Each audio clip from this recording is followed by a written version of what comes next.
This morning we're talking about a difficult but important topic, postpartum psychosis. It's different from postpartum depression. The topic recently made headlines after a disturbing case in Massachusetts where a mother is charged in the death of her 3 children. Joining me now is Dr. Catherine Berndorf, a reproductive psychiatrist. Thank you so much for being here. Thank you so much for talking about this important topic. Yeah, I mean, we've all heard about postpartum depression, but not necessarily postpartum psychosis. What's the difference?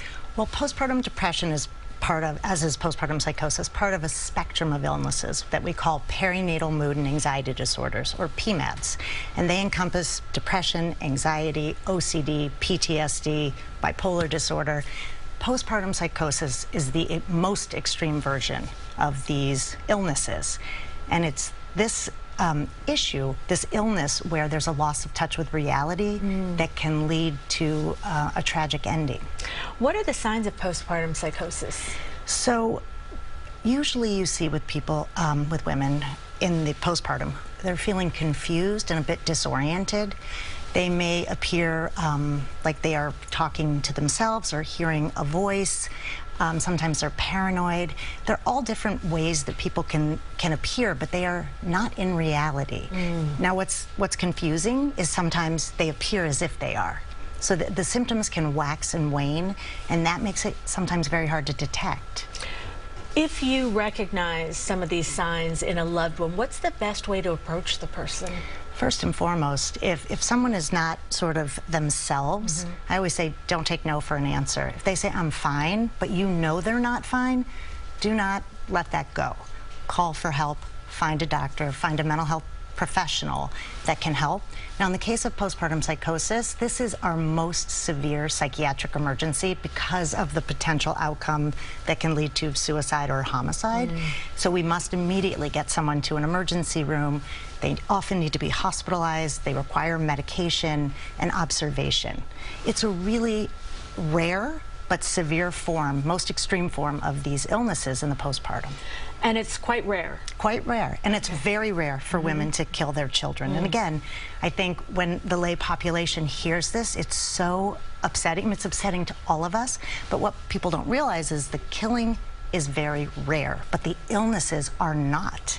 And unless we treat them, recognize them, diagnose them, and treat them appropriately, horrible things can happen. And it's good we are talking about this, because I think when these cases come up, people are like, how could she do that? Right. But if your mind is sick, your mind is sick, yes. Right? And I think that's so important to point out, because I always say no mother in her well or right mind would kill her children, right? That's the sign of somebody who's so unwell. And we treat this all the time at the Motherhood Center in New York. We have several women right now who are struggling with postpartum psychosis and are getting well.